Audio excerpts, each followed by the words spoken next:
So, welcome everybody. We are so thrilled to be with you for another episode. We are in series two, episode number six. And today we are actually doing a deep dive on the Celtic festival of Samhain. So, I'm here with the ever amazing Gary Benoit. Gary is my fellow coach. He's a retired police officer after 25 years on the front line.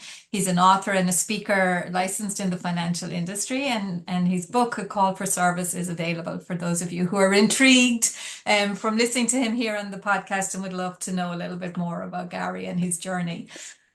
My name is Maeve Langford. I'm a transformational coach here in Ireland. So Gary's based in Alberta in Canada. I'm here on the other side of the Atlantic in Cork in the south of the Republic of Ireland. And we come together to share with you our thoughts, our journeys, our Yes. insights and perspectives on how you can create transformation in your life. Yeah. So Awesome. today we're talking about the Celtic Festival of Yes. Samhain, Awesome. which Gary, you were saying you would have known only as Halloween up until now, and you were saying you and Correct. your son were kind of like, where did this all come from anyway? Correct. We had a conversation just before Halloween, just before October 31st, Halloween, and we were asking. He goes, "Well, Halloween, like, it seems weird to dress up and give out candy. Like, where did that come from?" I said, "I don't know. Let's do some research." So we ended up doing a bunch of research and on Google and going through and just sort of like doing a bunch of searching and just kind of see. And all of a sudden we came across this. The case basically started with this Samhain festival from the Celtic heritage, which is really cool. Exactly, exactly.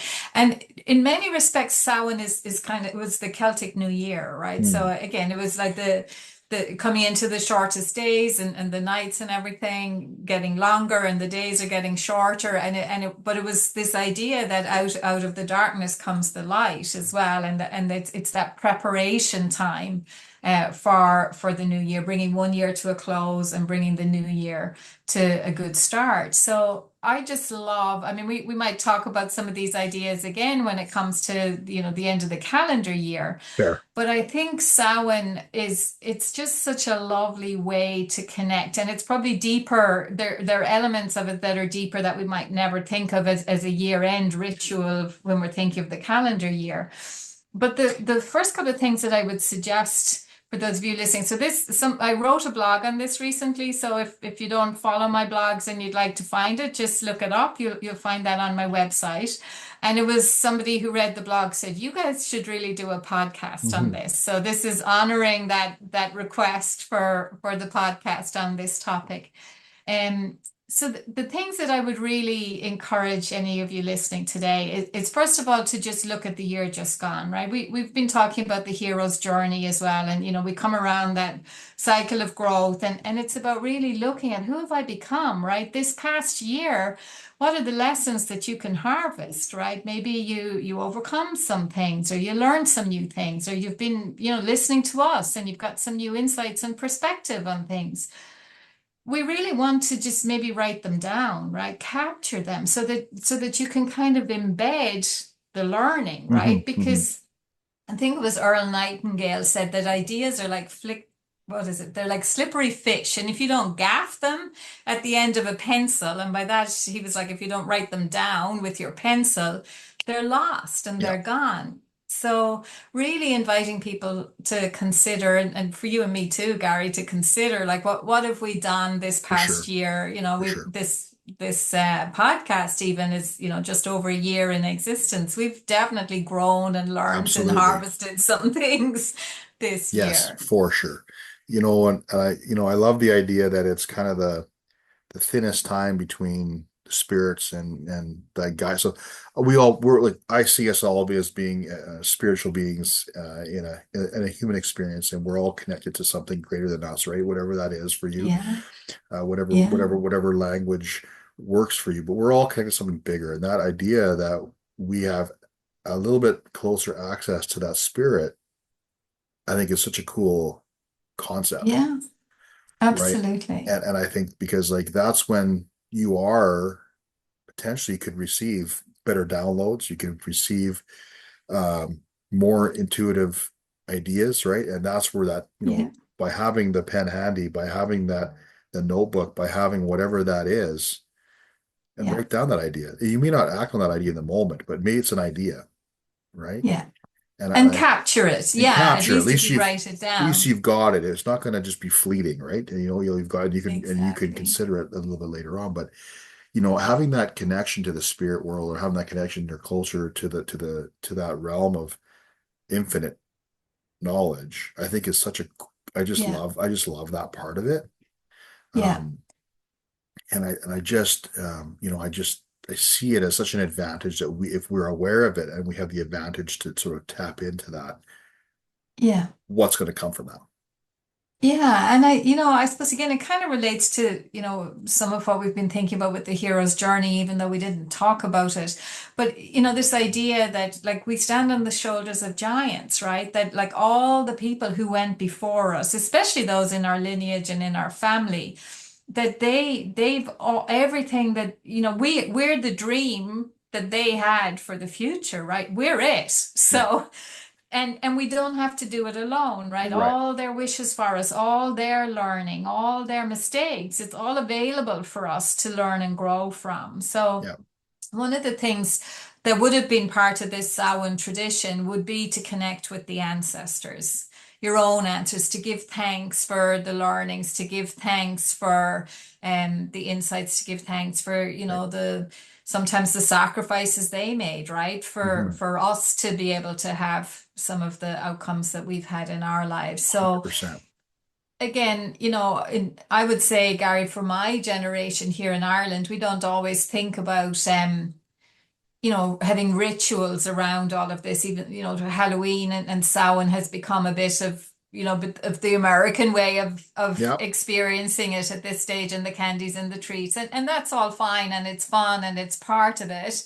Um, but I would say just thinking about what could I do to honor my ancestors, to Hmm. really take some time and honor those who've gone before you, whether that's just going for a walk in nature and remembering them, or maybe getting out a family album and with the next generation, pointing out who some of these people were and sharing some of the stories and the anecdotes, Hmm. but really just taking a little bit of time to acknowledge who's gone before you. I Hmm. had a client today reach out after the blog, and she said, oh, you've really encouraged me to just think back and remember, and in some of the rituals in the build up to Christmas and things that her family did and her mom used to do to get the kids ready for Christmas. And she just said it felt really good to remember that.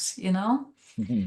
And for me at the moment, my mum has been a bit unwell, and my dad passed on several years ago. But again, because of it being this time, I've been thinking of him so much, and kind of saying to him everything from like, Dad, help me get a parking space here, going into Hmm. the hospital to see Hmm. mom, or, if there's something that, the question I should ask the Yeah. medics, or something I should say to mom, or, something that she'd need to hear from me, just let me know. And I mean, at the end of the day, I don't really know if I've had prompts from my dad or not, but like I do believe I've been guided to ask certain questions or Yeah. show up in certain ways that wouldn't have come to me as easily without Love that. having that thought to be guided by him. Right. I was just Yeah. involved. You speak about that. I just had an opportunity just the other night there to they have it's like a candle lighting sort of ceremony where they have a little prayer, and you remember the people that aren't here with you anymore, that it's like, and it's the light of their Yeah. spirit, right? That light, that Yeah, candle is like kind of like exactly. the light of their spirit, and you're just kind of sharing that amongst people.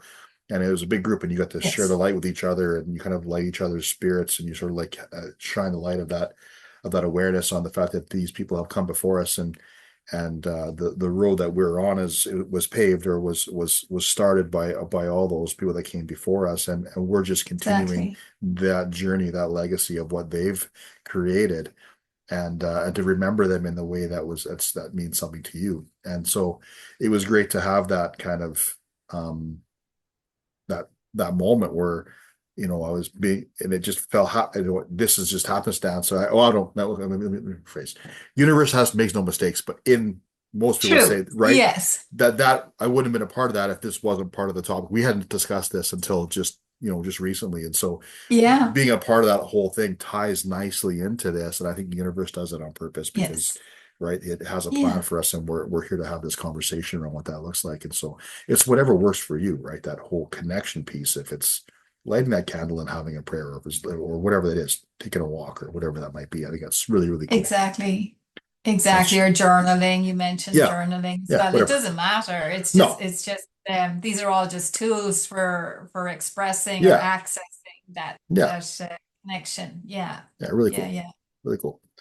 You Yeah. you mentioned to me when we talked about this a time of reckoning. You like the word reckoning, I love the word. and so I didn't look it up to see what does it mean exactly, but the Celts, that's what they called it, that it was a time of reckoning where you look at where do you kind of have outstanding debts in some way, or what debts are due. And because of the time of year, in one year closing and the next year about to commence, it was a way to just kind of clean the slate.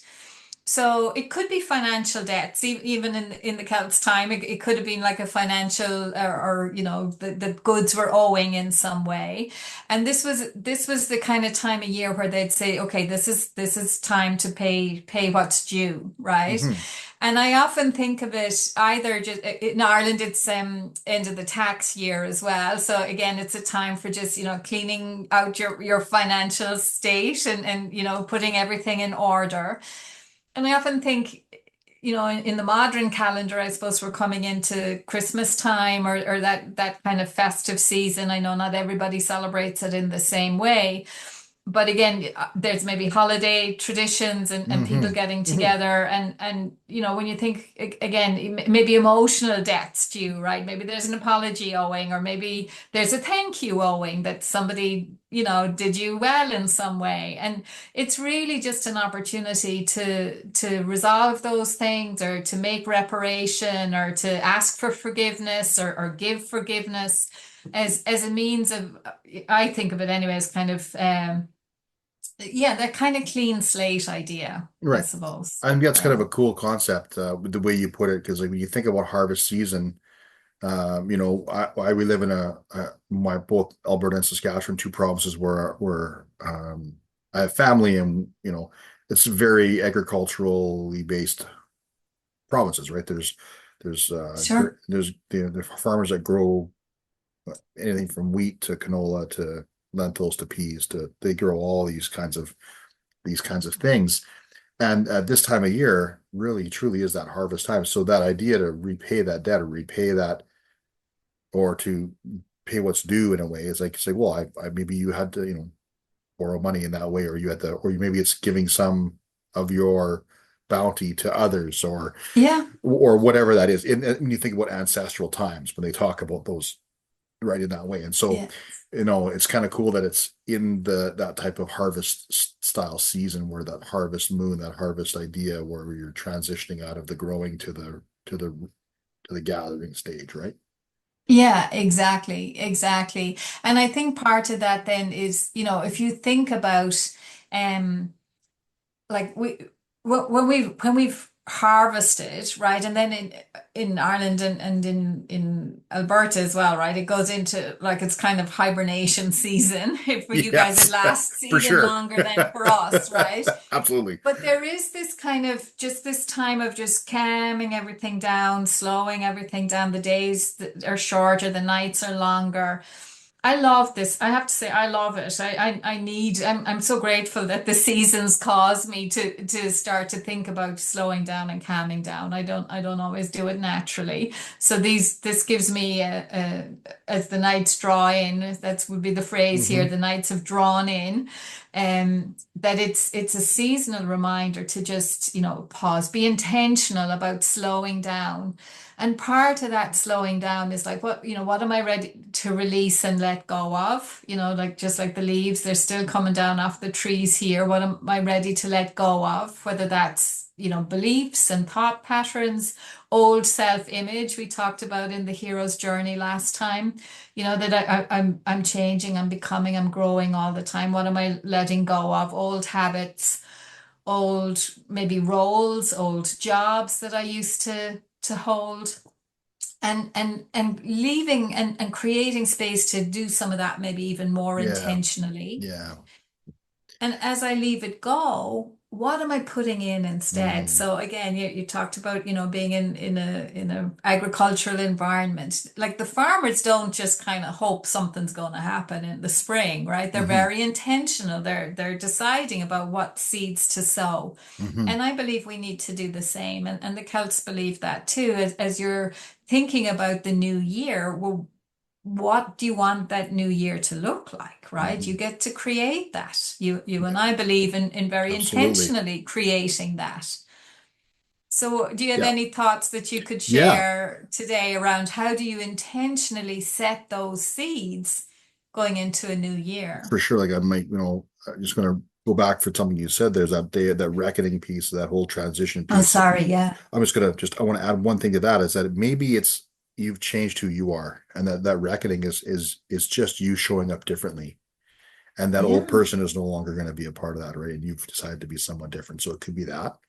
And then yeah, around the intention piece, I like I say, and the idea of having and designing a life that we love intentionally is, I mean, it's forefront of my mind all the time. Um, and how do we go about doing that? I guess it's really about asking why, what would I love? Asking that question, like, what is it that I want? What do I want my next year? We're going to live 12 months of life next year anyway. At least God willing we will, or at least, hopefully we can get to that, end of the year next year. Um, because we really don't really know when our time's going to be here, but no one wants to be on their deathbed and be in that moment in life where they're like, man, I really wish I would have done yeah, this, yeah, right? And so I think that there's a piece there, like that intentional piece of like, hey, well, what do I want for my life? What is next year going to look like for me? Who would I love to be if I was to look at myself 12 months from now? I've changed. This is who I am now. Who would I love this person to look at down here and say, who would I want to be here? yeah, Right. And so it's setting up that and just writing a vision for what does the next 12 months look like. We've talked about yeah, this before, right? It's a part of that, right? Being intentional yeah, and really leaning into that, not what you think is possible. yeah. Don't like But what would I what love? would you Yes. truly love? Like we do that all the time. Well, I think I could probably do this, right? I think I can make that happen. That's great, great. I think that's amazing. But what would you really love? Like really be intentional around Yeah, asking that question is not what you think is possible, but what would you love to see? yeah, Right? yeah, Who would you love? And I think that's the biggest question you need to answer and be honest with yourself. You might be surprised what comes on the paper. You take the pen, you write down what that comes to you, those intentional thoughts. If you're connecting with your ancestors, your spirits, whatever that looks like, write those ideas down, and maybe you'll surprise yourself what that looks like. yeah, I think that's a big one. yeah, yeah. And like it's kind of, I think, I don't know how am I going to say this now, but it's kind of like, anybody who's a gardener, right? Or who lives with somebody who's into gardening. This is the time when people are planting the bulbs for the spring or, putting in the pots and things and getting them ready for the spring. And it's kind of like we know we're not going to see that color until a few months' time, right? But we set it now in the absolute expectation and understanding and belief that it'll come. That color will come when it's ready, when Right. the season is right for it. So it's kind of like, you're saying be intentional. Would you love it? Yes. Once you know you'd love it, then be intentional and say, I'm setting the seeds now. Yes. I don't know. We don't know in manifesting and transforming a life. We don't know how quickly that's going to come about. True. But we set the bulbs or the seeds with the same expectation that if I do, what's mine to do, and I bed them in and I look after them and I water them and give them sunlight and protect them from maybe the frost or whatever, that absolutely it's gonna come. It's absolutely gonna come because that's just how it works. Right. And it's kind of the same invitation to us to like, what would you love? And plant the seeds of that and nurture those seeds, and it'll come Yeah. because it must. Prepare the soil of your mind, right? Prepare that soil There of you your mind. go. There you go. right? And Yeah. you have to prepare that soil in your mind that and Yeah. that for that stuff to come. And so it's that preparation. It's that being intentional with preparing that soil. Don't just do it by default because it's always what you've done. Yeah. Right. It's coming away from that, stepping away from that idea that, well, this is practical, this makes sense. I've always done it this way, even though you may not be 100% happy with the results you're getting. Right. And so that we've talked about the whole idea of, looking at your results and seeing, how do you think about things, right? Your thought, the results for me, your thoughts, your feelings, create your actions, create your results, right? That's just it. But the idea of preparing it ahead of time, preparing your soil of your mind and just Yeah. letting that really be intentional with that preparation and visualization. Yeah. And really, what we've talked about here and that the Celts knew and understood was the way we prepare the soil of our own mind is to take the learning, right? Release what doesn't serve, be grateful for the harvest, all of that. So Yes. that's exactly how we get ready. And then it's like, what would I love and Right. what would I love to plant? And I think, go ahead, were you going to say I was going to something? ask a question. I was like, is there like when this is happening in Ireland because it's very, rooted there, are there special things to be done? Do you like are there things that the people can take part in, or is there things that or is it, this has kind of gone by the wayside a little Yeah, bit? more so now than maybe when I was young. There's been a bigger revival of things like this for sure. So yes, there'd be a lot more talk about Samhain as opposed to Halloween. Like when I was a kid, it would have been more, we'd have known Samhain was a Hmm. celebration, a Celtic celebration, but and again, I mean, everybody's experience is different, but when I grew up, it was more the kind of Halloween thing. Okay. But more and more people, I think, as maybe I mean, we won't get into the history and the detail of all of it, but I would say people are less religious in Ireland now. The Catholic Church has definitely taken a hammering, and a lot of people aren't practicing in Catholicism as they might have growing up or generations ago. Yeah. So more and more people are looking beyond that to well, what other traditions do we have from the Celts, from our heritage, we'll say our cultural traditions. Um, so Samhain has definitely become a bigger thing, and it would be a lot around exactly what we're talking about here, ceremonies to come together to release the old. You might have a Hmm. fire ceremony around something like that, and what are you Yeah. planting?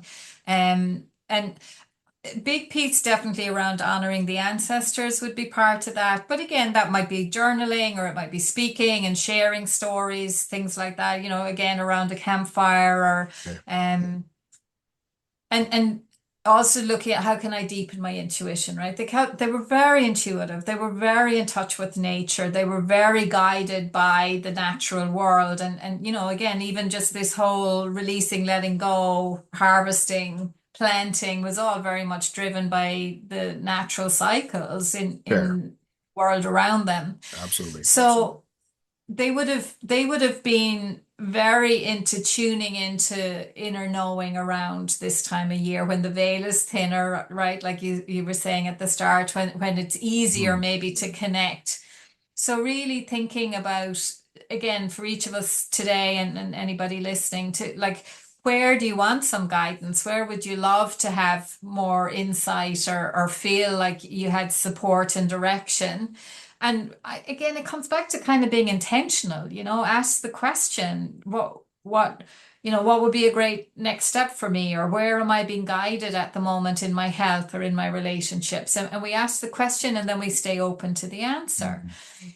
And I always say to people, and I know you practice this, Gary, as well, like when we have a question like that, everything in our environment can be giving us an answer. And in the natural world, absolutely. Like if you're out for a walk and you see a bird, or you're walking by a river, or you see a tree, or a twig, or a stick, or a mushroom, or whatever it is, you can just say, what message do you have for me? But equally, it can be my mug. What message do you have for me? The pen, the blank page, it doesn't matter. What message do you have for me? Mhm. Coming on the podcast today, if you're listening to a recording, to come with the intention that I'm going to get guidance today relating to X. Set your intention, something Mhm. will land. And the Celts would have been very aware of that. And I mean, That's not awesome. exactly what I'm saying here today, but they would have been very conscious of seeking the guidance and being open to receiving the guidance Yeah, and expecting there to be guidance. And then, of course, you have to follow through, right? correct. That I mean, would I be, I think it's really key that you say that you need to be open to the guidance, right? Having that willingness, right? yeah, The the transformational willingness to take that guidance. A story pops into my head. I'm just gonna be really, really kind of I'm gonna condense it, but we were finishing our retreat in Sedona. My wife and I decided we were going to stay an extra day. We had an intuitive thought to stay an extra day. We weren't going to plan. We didn't plan for it, so we ended up rearranging some schedules and staying the extra day.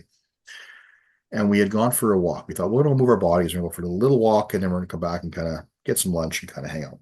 Well, the walk turned into a 15-kilometer hike in the bush, in the canyon.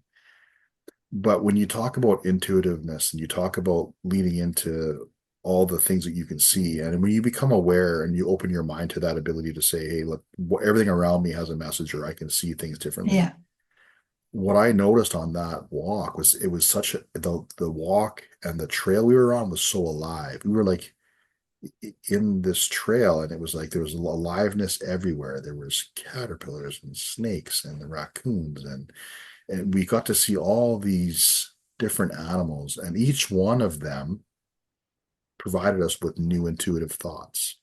yeah, And the thing is that those thoughts, we didn't have those thoughts prior, you know what I'm saying? So they had to come from somewhere, right? And so it was just being open to that.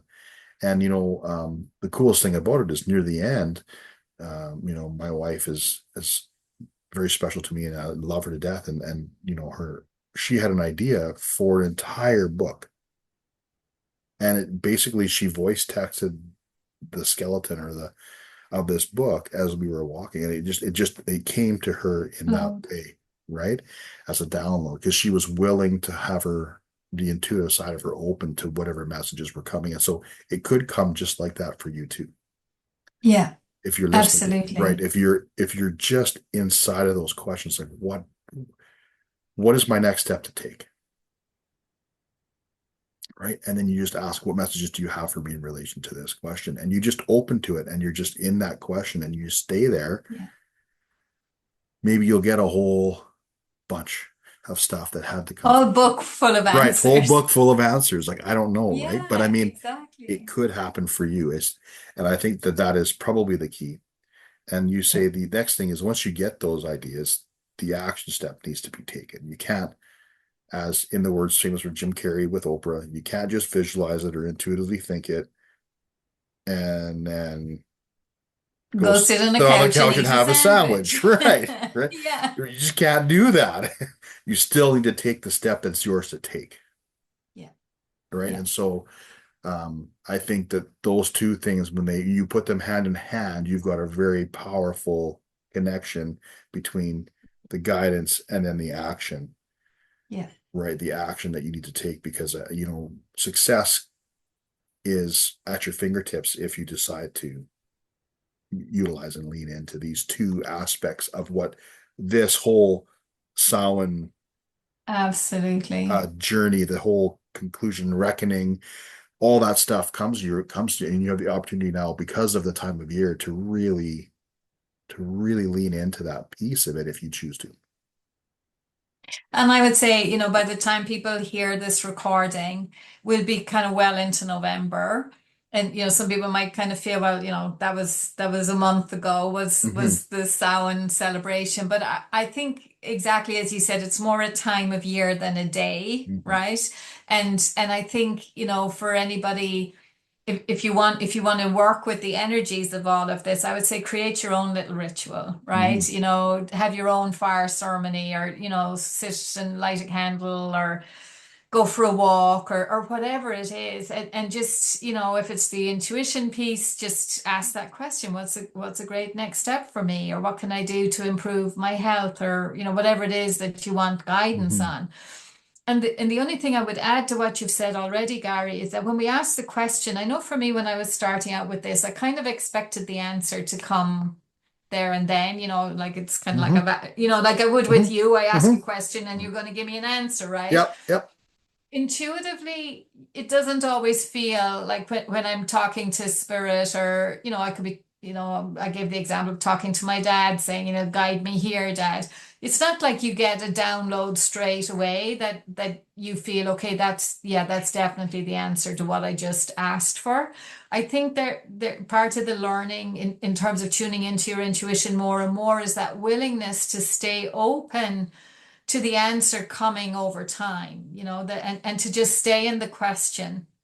And it might be a day later, it might be several days later, it might be after a night's sleep and you just wake up with an idea, or you wake up and you have a dream and you know that that was connected in some Hmm. way, or, a day or two later, you overhear a conversation on the bus or in a Hmm. cafe, or Hmm. or on the radio, and you think, oh, that's the idea, that's the guidance. That's the piece. Yeah. Yeah, and not Yeah. kind of having a requirement in you that it has to come in a certain way, or that you Right. know it by a certain route, but just having that openness to it coming to you any which way. Correct. I think it's, we tend to be very linear in thought, and we kind of clench onto the logical side, the idea that it's like a conversation, but it's not necessarily that way. It's more holding it with that open hand, as any idea can come at any Yeah. time and perch here if my hand's open. Yeah. Right.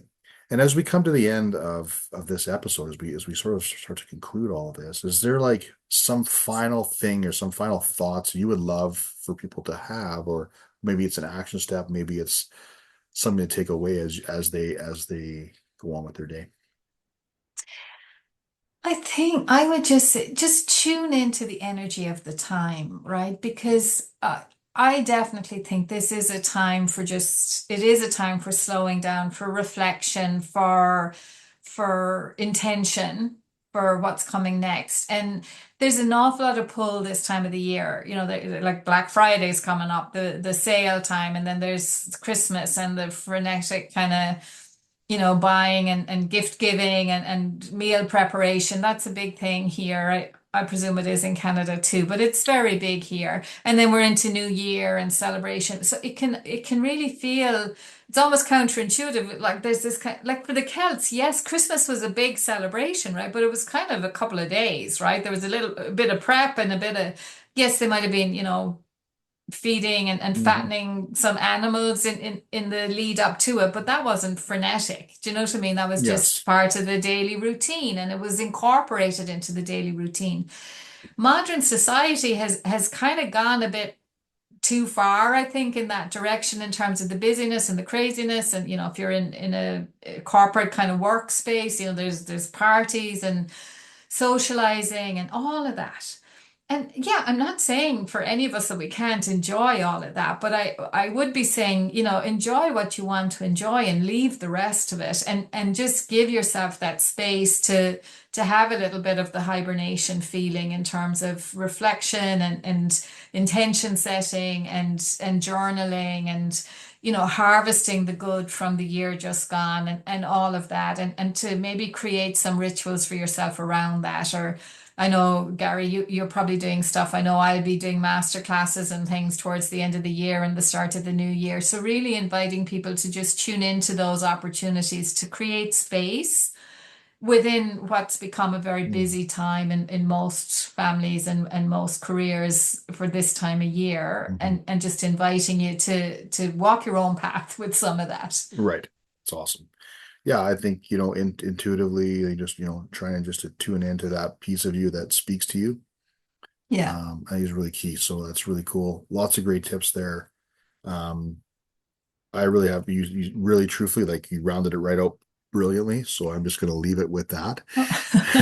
Thank you. And I'm just going to say, look, we love connecting with you guys. This episode was as a result of some collaboration, connection with a listener who thought, hey, talk about this.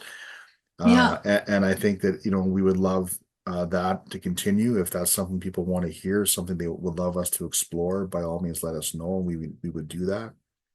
And we'll apply it to the laws of transformation. We'll apply it to how we want to see our life grow and change. And as always, you can reach us on our social medias, of course, at Maeve Langford, at Gary Benoit, for most of my stuff. She's like I say, got lots of events coming up that you guys can utilize to grow what you've got already or to explore something brand new. And I would encourage everybody to do that. You know, Absolutely. Absolutely. as we roll into the Christmas season, if my story intrigues you, if you believe that it would be willing, you know, what I've had to say kind of makes sense to people, and you want to take my book and give it as a gift to other people, that would be awesome as well. It's on Amazon, and you guys can, you know, gift it out and say, hey, take a read of this, and just have them see that there's possibility in their lives as well. Yeah. Because ultimately, it's all about creating that energy of possibility, the idea that we can be better than what we are, and to do it together in a way that's intentional and makes a lot of sense. And so that's really, really cool. So once again, thank you for joining in to Life Change Transformation. We love doing this. We love having you on. And we will see you again in a few weeks. Absolutely. Have Okay. a great few weeks. Be intentional.